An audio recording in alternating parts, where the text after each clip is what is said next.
ঝালকাঠিতে হামলার শিকার হয়ে থানায় আশ্রয় নেয়ার পর গ্রেপ্তার হলেন সাবেক এমপি শাহজাহান ওমর। কাঠালিয়ায় বিএনপি অফিসে হামলার মামলায় তাকে গ্রেপ্তার দেখানো হয়েছে। এর আগে প্রায় ৩ মাস পর নিজ এলাকায় যাওয়ার পথে হামলার শিকার হন বিএনপি ছেড়ে আওয়ামী লীগে যোগ দেয়া শাহজাহান ওমর।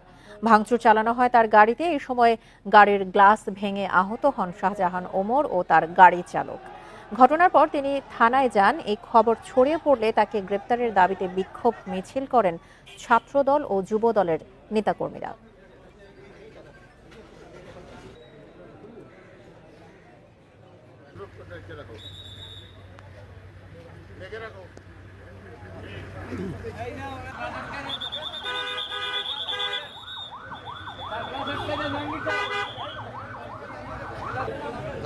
কোর্ট বসে তদন্ত করে যদি এভিডেন্স পাওয়া যায় তাহলে মামলা নেবা। তদন্ত করে গত 2 মাসে কোনো মামলা হয় নাই। কালকে আমি বরিশালে আসছি, আজকে যাচ্ছে চলে মামলা রয়েছে। This has nothing to do with politics. আপনার স্বাধীনতা আছে, আজকে জামাত করবেন, কালকে করবেন, হাত পাকা। চট্টগ্রামের শেখ হাসিনা সহ আওয়ামী লীগের ১৮৭ জনের বিরুদ্ধে মামলা করেছেন যুবলীগ কর্মী কফিল উদ্দিন। অথচ বাদী নিজেই 4 মামলার আসামি ছিলেন। বৈষম্য বিরোধী আন্দোলনে গুলিবর্ষণকারী ও অস্ত্র সরবরাহকারী হিসেবে অভিযুক্ত যুবলীগ নেতা হেলাল আকবরের অনুসারী। কফিলের করা মামলায় আসামিদের মধ্যে আছেন তার বিরুদ্ধে মামলা করা সেই শিক্ষার্থী সহ ২৭ পুলিশ কর্মকর্তাও। সবচেয়ে বেশি আগে 10টা নাম দিত, 50টা বেনামি দিত, কিন্তু এখন হচ্ছে কি জনগণ দিচ্ছে। মঙ্গলবার স্বরাষ্ট্র উপদেষ্টা যখন উদ্দেশ্য প্রণোদিত মামলা নিয়ে কথা বলছিলেন, সে সময় চট্টগ্রাম আদালতে মামলা করেন কফিল উদ্দিন। বিষয়টি জানাজানির পর সরগরম হয়ে ওঠে সামাজিক যোগাযোগ মাধ্যম। কারণ এই কফিল আওয়ামী সরকার পতনের আগে সরব ছিলেন যুবলীগের ব্যানারে। নিজের আধিপত্য বজায় রাখতে উঠা বসা করতেন নগর যুবলীগের চিহ্নিত ক্যাডারদের সঙ্গে। ছিনতাই, মাদক ও অস্ত্র আইনে 4টি মামলা রয়েছে কফিলের বিরুদ্ধে। একাধিকবার গ্রেপ্তারও হন তিনি। গত 10 নভেম্বর বৈষম্য বিরোধী আন্দোলনে হামলার ঘটনায় আহত শিক্ষার্থী রায়ানের করা মামলায় 23 নম্বর আসামি কফিল। সেই কফিল বাদী হয়ে সাবেক প্রধানমন্ত্রী শেখ হাসিনা সহ 187 জনের বিরুদ্ধে মামলা করেন চট্টগ্রামের আদালতে। আহত শিক্ষার্থী রায়ানকেও করেন তার মামলার আসামি। সামাজিক যোগাযোগ মাধ্যমে আলোচনার ভেতর গা ঢাকা দিয়েছে কফিল। তবে গত সরকারের সময় ক্ষতিগ্রস্ত হওয়ার দাবি করেন তিনি। আশা ছিল একটা ভালো একটা বিচার ওরা অবশ্যই পাবে। সেই জায়গায় যখন শেখ হাসিনা যখন প্রধানমন্ত্রী যখন একটা ব্রিফিংয়ে যখন ছাত্রদেরকে নিয়ে যখন একটা রাজাকার বলে ব্যাখ্যা করে, তখন এরপর থেকে ছাত্ররা আরো এটার প্রতি কি বিরোধিতার পক্ষে চলে যায়। জুলাই হামলায় আহত ও নিহতদের তথ্য সংরক্ষণ ও গবেষণায় সম্পৃক্ত স্বেচ্ছাসেবী সংগঠন রেড জুলাইয়ের তথ্য ভাণ্ডারে আন্দোলনে আহত হিসেবে নাম আছে কফিলের। তবে কফিলের নাম বাদ দেয়া হয়েছে বলে জানিয়েছে সংস্থাটি। টাকা পয়সা হয়তো চাইছে, এই ধরনের কোনো আমাদের সাইটকে ইউজ করে যাতে এরকম কোনো কিছু করতে না পারে, সেই জন্য আমরা এই সিদ্ধান্তটা নিয়েছি। কফিল উদ্দিনের দায়ের করা মামলাটি আমলে নিয়ে পিবিআইকে তদন্তের নির্দেশ দিয়েছে আদালত। অনুপম শীল, ইন্ডিপেন্ডেন্ট নিউজ, চট্টগ্রাম। ছাত্র জনতার অভ্যুত্থানে রাষ্ট্র পুনর্গঠনের যে সুযোগ এসেছে তা কাজে লাগাতে সরকার বদ্ধপরিকর। আর এই লক্ষ্যে বিশ্বের সব দেশের সঙ্গে সুসম্পর্কে আগ্রহ জানিয়েছেন প্রধান উপদেষ্টা ডক্টর মোহাম্মদ ইউনূস। সকালে সশস্ত্র বাহিনী দিবসের শিখা অনির্বাণে শ্রদ্ধা জানিয়ে এসব কথা বলেন তিনি।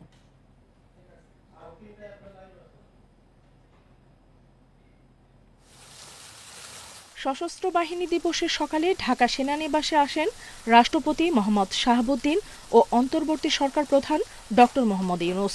শিখা অনির্বাণে শ্রদ্ধা জানিয়ে সেখানে কিছুক্ষণ নীরবে দাঁড়িয়ে থাকেন তারা।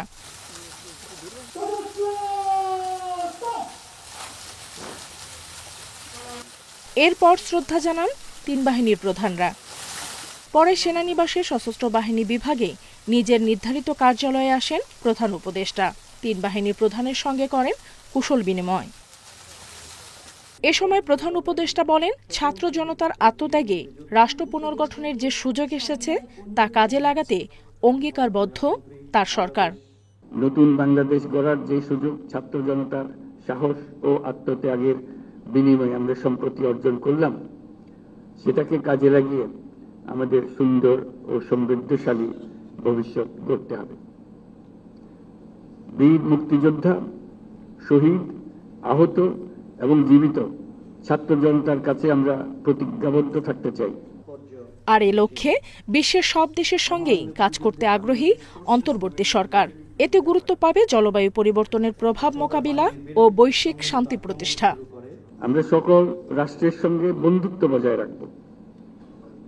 আমাদের পররাষ্ট্রনীতির ভিত্তি হবে পারস্পরিক সম্মান, আস্থা, বিশ্বাস ও সহযোগিতা। জলবায়ু সংকট মোকাবেলা এবং বৈশ্বিক শান্তি অর্থনীতি সুসংহতকরণে আমাদের একত্রে কাজ করতে হবে। এর আগে আর্মি মাল্টিপারপাস কমপ্লেক্সে খেতাবপ্রাপ্ত বীর মুক্তিযোদ্ধা ও স্বজনদের সংবর্ধনা অনুষ্ঠানেও যোগ দেন অন্তর্বর্তী সরকার প্রধান। নুরসেলিনা শিউলি, ইন্ডিপেন্ডেন্ট নিউজ, ঢাকা। আন্তর্জাতিক অপরাধ ট্রাইব্যুনালের চিফ প্রসিকিউটরের বিশেষ পরামর্শক হচ্ছেন টবি ক্যাডম্যান। তিনি লন্ডন ভিত্তিক গার্নিকা 30 নেভেন ল ফার্মের যুগ্ম প্রধান। গতরাতে সামাজিক যোগাযোগ মাধ্যম এক্সে এক পোস্টে এই তথ্য নিশ্চিত করেন টবি ক্যাডম্যান। এর পরপরই গার্নিকার এক্স হ্যান্ডেল থেকে এই নিয়ে 3টি পোস্ট দেয়া হয়। তাতে ক্যাডম্যানের স্পেশাল প্রসিকিউটোরিয়াল অ্যাডভাইজার নিয়োগের কথা উল্লেখ করে বলা হয়, ট্রাইব্যুনাল সংক্রান্ত সব বিষয়ে চিফ প্রসিকিউটরকে পরামর্শ দেয়াই হবে তার কাজ। আন্তর্জাতিক অপরাধ ট্রাইব্যুনালে যখন ৭১-এর মানবতা বিরোধী অপরাধের বিচার চলছিল, তখন অভিযুক্তদের পক্ষের আইনজীবী হয়ে বাংলাদেশে আসতে চেয়েছিলেন এই ব্রিটিশ আইনজীবী। তবে তখন তাকে আটকে দেওয়া হয়। ছাত্র জনতার আন্দোলনের মুখে আওয়ামী লীগ সরকারের পতনের পর বাংলাদেশে এসেছিলেন টবি ক্যাডম্যান। গত ২রা সেপ্টেম্বর প্রধান উপদেষ্টা ডক্টর মোহাম্মদ ইউনূসের সঙ্গে সাক্ষাৎ করেছিলেন তিনি।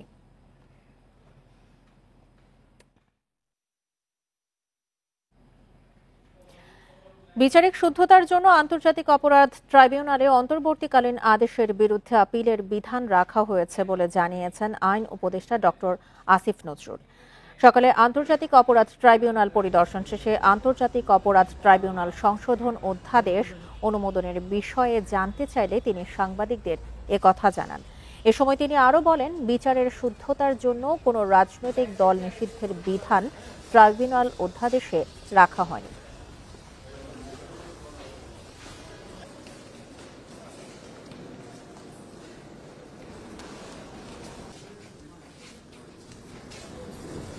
শুদ্ধতা রক্ষার জন্য রাজনৈতিক দলের ইস্যু আনা উচিত না, তো আমি কালকেই বলেছি ভাই। আপিলের অনুমতি রাখা হয়েছে অন্তর্বর্তীকালীন আদেশের বিরুদ্ধে, এটা বিচার বিলম্বিত করা শামিল কিনা অনেকেই মনে করছেন এটা কোনো চক্রান্ত, মানে জুলাই আগস্টের বিপ্লবের সাথে এটা বিচারের শুদ্ধতার জন্য করা হয়েছে এবং খুব সীমাবদ্ধ ক্ষেত্রে।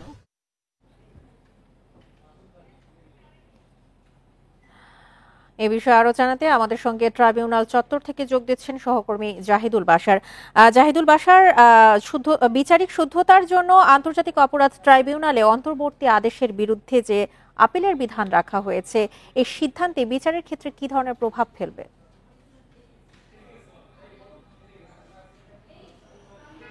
দেখুন, মূলত এই এতদিন যে আইনে বিচার হয়েছে 1973 সালের যে আন্তর্জাতিক অপরাধ ট্রাইব্যুনালের অ্যাক্ট, যেটি সেই আন্তর্জাতিক অপরাধ আইনের ক্ষেত্রে এখন পর্যন্ত একটি বিশেষ দিক ছিল যে এখানকার যে অন্তর্বর্তীকালীন বিভিন্ন আদেশ দেওয়া হতো, যেমন এর আগে জামায়াত এবং বিএনপি নেতাদের বিচার করা হয়েছে এই ট্রাইব্যুনালে, সেখানে কোনো অন্তর্বর্তীকালীন আদেশের বিরুদ্ধে কিন্তু উচ্চ আদালতে যাওয়ার কোনো সুযোগ ছিল না। অর্থাৎ অন্তর্বর্তীকালীন আদেশ বলতে এখানে মূলত যে বিষয়টি ছিল যে ট্রাইব্যুনাল থেকে চূড়ান্ত রায় দেওয়ার পরে সে রায় যাই হোক, সেই রায়ের বিরুদ্ধে আসামিপক্ষ চাইলে তিনি আপিলেট ডিভিশনে যেতে পারতেন। এখন যেটি হচ্ছে, ধরেন কাউকে জামিন চাওয়া হলো, তিনি জামিন পেলেন না, সেখান থেকে তিনি এই জামিন না পাওয়ার পিছনে এর বিরুদ্ধে কিন্তু এখন অ্যাপিলেট ডিভিশনে আসতে পারবেন। আগে এই সুযোগটি ছিল না। অর্থাৎ এখন যেটি আইনজীবীরা বলছেন যে এই সুযোগটি দেওয়ার ফলে বিচার প্রার্থীর অর্থাৎ আসামিদের ক্ষেত্রে তার আইনি সুযোগ সুবিধা পাওয়ার ক্ষেত্রটা অনেক বৃদ্ধি পেল এবং ন্যায় বিচার নিশ্চিতের পথটা আরও সুগম হলো।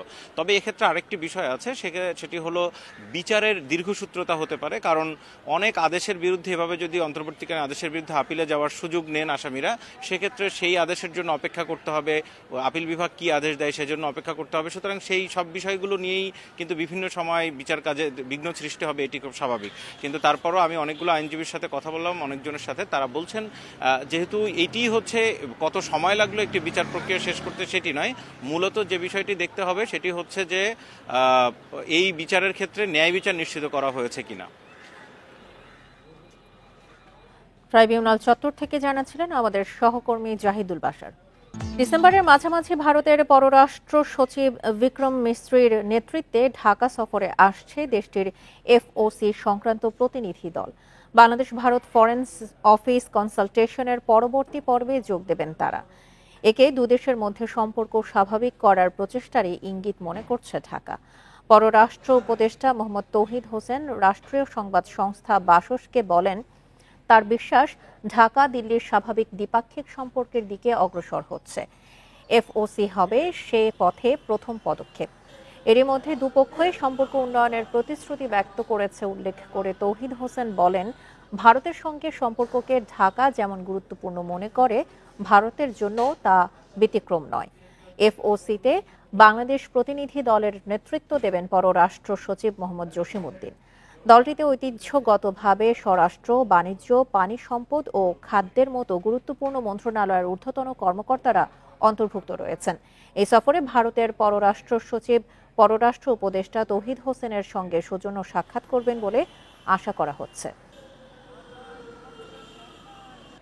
রাজধানীর রায়েরবাজারে বন্ধ থাকা মুক্তি সিনেমা হলে অভিযান চালিয়ে ৪,০০০-এর বেশি নকল বই জব্দ করেছে পুলিশ, যার আনুমানিক বাজার মূল্য ১০ কোটি টাকা। এসব বইয়ের মধ্যে আছে জনপ্রিয় কথা সাহিত্যিক হুমায়ুন আহমেদ, আহমেদ ছফা সহ নামি দামি লেখকদের বই। বুধবার রাতে এই অভিযান চালানো হয়। পুলিশ বলছে অভিযুক্ত ছাপাখানার মালিকের বিরুদ্ধে কপিরাইট আইনে মামলা হবে। রাজধানীর রায়েরবাজারের মুক্তি সিনেমা হল দীর্ঘদিন ধরে সিনেমা প্রদর্শন বন্ধ। এই সুযোগে সিনেমা হলের ভেতরে মূল প্রকাশক, লেখক ও পরিবেশকের অনুমতি ছাড়াই বই ছাপিয়ে তা বিক্রি করছেন মানিক নামের এক ব্যক্তি।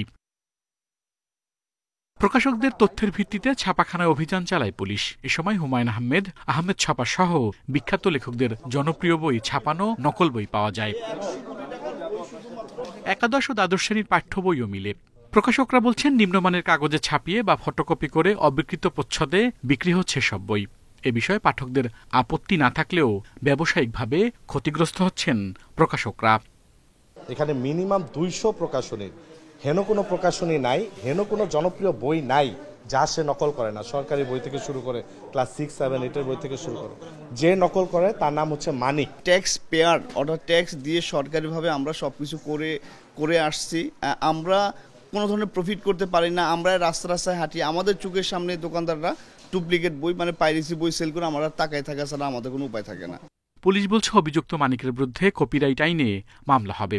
অভিযানে 4টি প্রকাশনীর 1000-এরও বেশি বই জব্দ করা হয়েছে। কারখানার যে মালিক যে আপনাগুলো তৈরি করতেছে, সে যদি বৈধ কাগজপত্র দেখাইতে পারে যে না সরকারি তার অনুমোদন দিচ্ছে বা এত কপি তার বা সাপ্লাই দেওয়ার জন্য বলছে, বৈধ কাগজপত্র দেখাতে পারে দ্যাটস এনাফ।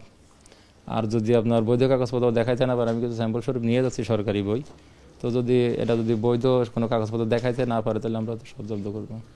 প্রকাশকদের দাবি, লেখককে সম্মানী দিয়ে পাণ্ডুলিপি কেনার পর হাজার হাজার টাকা বিনিয়োগ করেও খরচ উঠাতে পারছেন না তারা।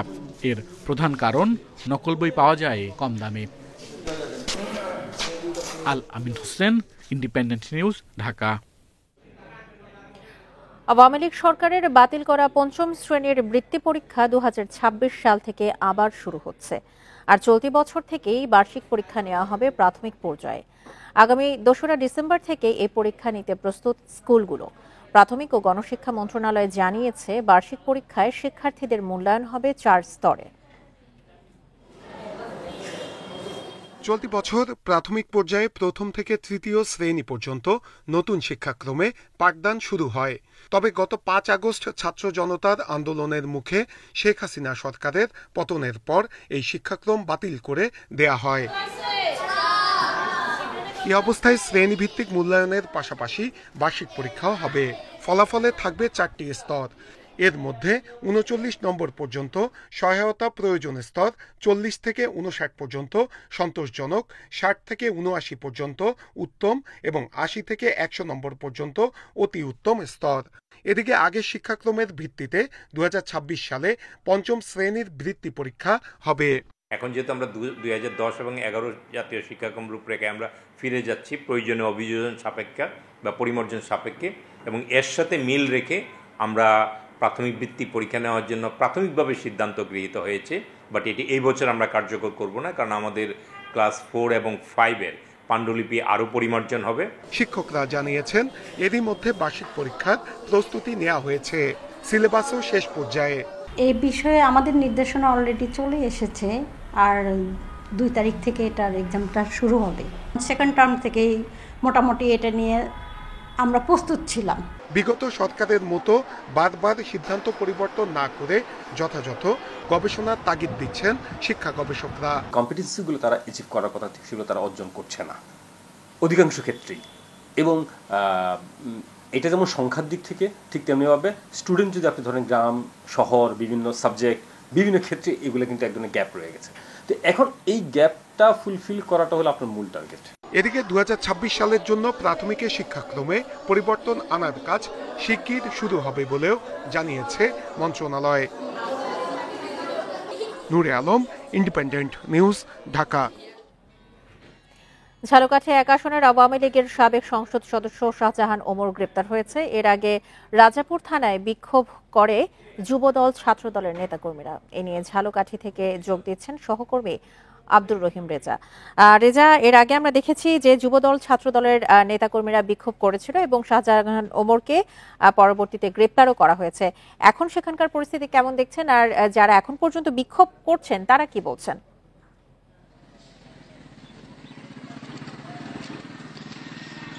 জি দেখুন, আপনারা জানেন যে 5ই আগস্টের পরে শাহজাহান ওমর কিন্তু আত্মগোপনে ছিলেন। তিনি গতকাল বরিশালে আসেন। গতকাল বরিশালে আসার পরেই এখানে যারা বিএনপি এবং তার সহযোগী সংগঠনের নেতৃবৃন্দরা ছিল তারা কিন্তু গতকাল থেকেই কিন্তু বিক্ষোভ করেছে কয়েক দফা, এবং গতকাল রাতে তার যে রাজাপুরের বাসভবন রয়েছে শহরের, সেই বাসভবনে কিন্তু কয়েকটি গ্লাস ভাঙচুর করেছে, এবং আজকে সকালে তিনি বরিশাল থেকে তার যে গ্রামের বাড়ি সাঙ্গরে আসার পথের মধ্যে উপজেলার উত্তর পিংড়ি এলাকায় তার গাড়িতে হামলার ঘটনা ঘটে। এতে তিনি এবং তার চালক সামান্য আহত হয়েছে। এরপরে তিনি সেই যে গাড়ি ভাঙচুর এবং বাড়িতে যে ভাঙচুরের ঘটনা ঘটেছে সেই ঘটনায় তিনি আসলে থানায় এসেছিলেন অভিযোগ দায়েরের জন্য। অভিযোগ দায়েরের জন্য তিনি থানায় আসার পর এই খবর বাইরে ছড়িয়ে পড়ার পরে যুবদল এবং ছাত্রদলের নেতাকর্মীরা কিন্তু থানার সামনে বিক্ষোভ করে এবং তার গ্রেপ্তারের দাবি সহ বিভিন্ন স্লোগান দেয় এবং তার বিচার দাবি করেন। এর পরবর্তীতে তাকে রাজাপুর থানা পুলিশ কাঠালিয়া উপজেলা বিএনপির সাধারণ সম্পাদকের দায়ের করা একটি হত্যাচেষ্টা, ভাঙচুর এবং অগ্নিসংযোগের মামলায় তাকে গ্রেপ্তার দেখানো হয়। সেই মামলার বাদী কিন্তু কাঠালী উপজেলা বিএনপির যিনি সাধারণ সম্পাদক রয়েছেন তিনি। সেই মামলায় তাকে গ্রেপ্তার দেখিয়ে দুপুরে তাকে ঝালকাঠি আদালতে তোলা হয় এবং আদালতের তোলার পরে আদালতের মাধ্যমে তাকে কারাগারে পাঠানো হয়। এরপর এই বিষয়ে আমরা কথা বলেছিলাম পুলিশের সাথে। তারা বলেছেন যে কাঠালির যে মামলাটি দায়ের হয়েছে সেই মামলায় আসলে তাকে গ্রেপ্তার দেখিয়ে তাকে কারাগারে পাঠানো হয়েছে, এবং এ নিয়ে আমরা বিএনপির ঝালকাঠি থেকে জানাচ্ছিলেন আমাদের সহকর্মী আব্দুর রহিম রেজা।